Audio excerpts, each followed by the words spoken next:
2016, a team with 5,000 to 1 odds won the Premier League, the same odds as finding Elvis alive. But here's the thing. Leicester was not a fluke. 12 years earlier, Greece arrived at the Euros as 150 to 1 outsiders. They left as champions. That same summer, Leicester lifted the trophy. A nation of 330,000 people knocked England out of the Euros. Their coach? A part-time dentist. 3 miracles? Or 3 teams nobody believed in. 3 moments that made the football world ask, wait, is this actually happening? The bookmakers called Leicester statistically impossible. Greece was called the biggest upset in European football history. And when Iceland beat England, their commentator literally lost his mind on live TV. This is Rise of the Underdogs. And by the end, you will understand why these 3 teams changed what we believe is possible. Portugal, summer of 2004. The hosts are dazzling. Cristiano Ronaldo is 19. Luis Figo is in his prime. Everyone expects a Portuguese coronation. No one expects Greece. They arrive as 150 to 1 outsiders. No superstars, no flair, no history. Their German coach Otto Rehhagel does not care about style. He cares about one thing: organization. Greece defend like their lives depend on it. Compact, disciplined, ruthless. Every player knows their role. Every counterattack is surgical. Their captain, Theodoros Zagorakis, becomes the heartbeat. An ordinary man leading extraordinary resistance. In the group stage, they shock the hosts. Portugal 2, Greece 1. No one pays attention. Must be a fluke. Then they hold Spain to a draw. Then they beat Russia. Still, no one believes. Quarterfinal, France, defending champions. Zidane, Henry, Vieira. Greece win 1-0. Semi-final, Czech Republic. The tournament's most exciting team. Greece win 1-0. Again? And suddenly, the unthinkable is 1 match away. July 4th, 2004. Estadio da Luz, Lisbon. Greece versus Portugal. The rematch nobody predicted. 57th minute. Corner kick. Angelos Charisteas rises. Header, goal.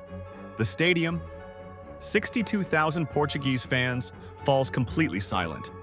When the final whistle blows, Greece, the team bookmakers laughed at, are champions of Europe. Zagorakis lifts the trophy. Tears stream down faces nobody knew a month ago.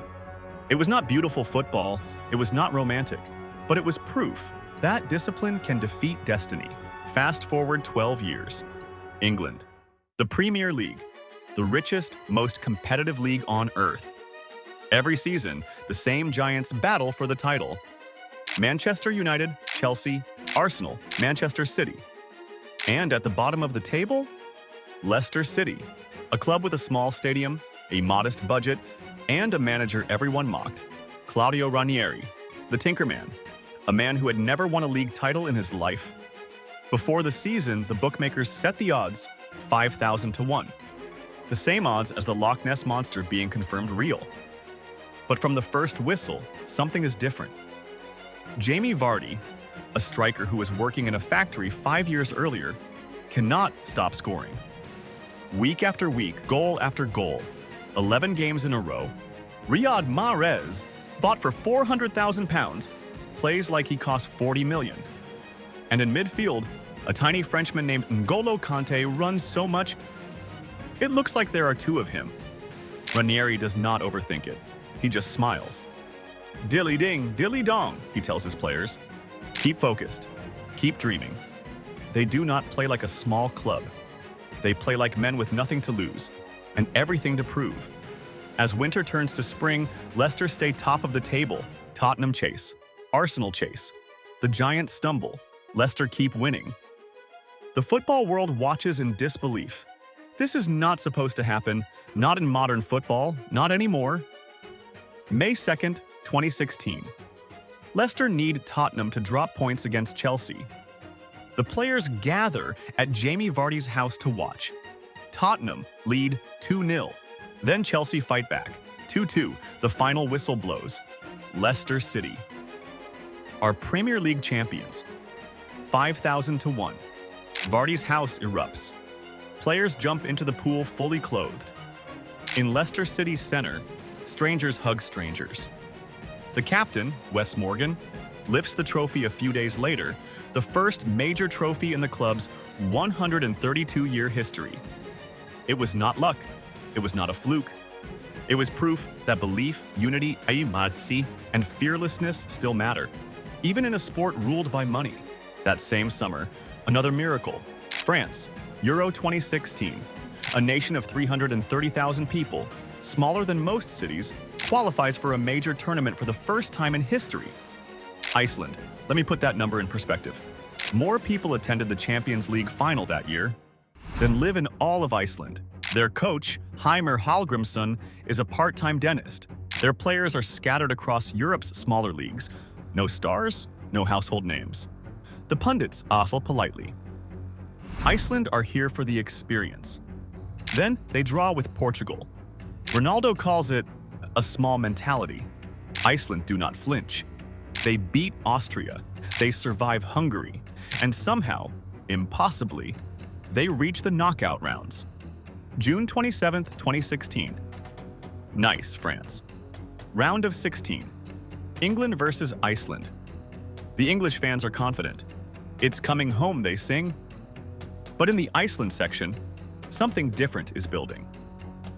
The thunderclap. Clap, pause, clap, pause. Thousands of voices booming in unison. A Viking war cry turned football chant.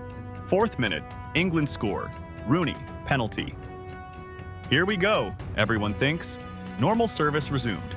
6th minute, Iceland equalize. 18th minute, Iceland score again, 2-1. The stadium cannot process what it is seeing. England throws everything forward. Iceland absorbs it all, counterattack. Discipline, heart. When the final whistle blows, England, the inventors of football, are out. Iceland, population 330,000 plus, are through to the quarterfinals. Back in Reykjavik, the Icelandic commentator loses his mind.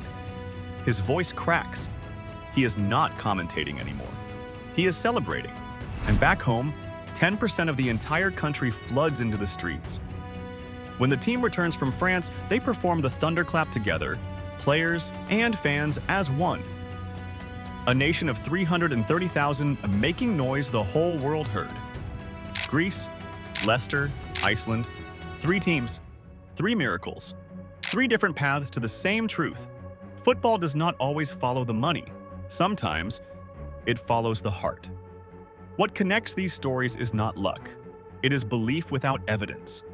It is the crazy idea that if you commit fully, completely, the universe might just bend. Greece believed when the bookmakers laughed. Leicester believed when the pundits mocked. Iceland believed when the population stats said they had no right to exist on this stage. And all 3 proved the same thing. In football, the impossible is not impossible. It is just waiting for someone brave enough to try. So which miracle hit you hardest? Greece's discipline, Leicester's fairy tale, Iceland's thunder? Tell me in the comments. And if you believe football still has room for miracles, subscribe. Because somewhere out there, another underdog is getting ready to shock the world.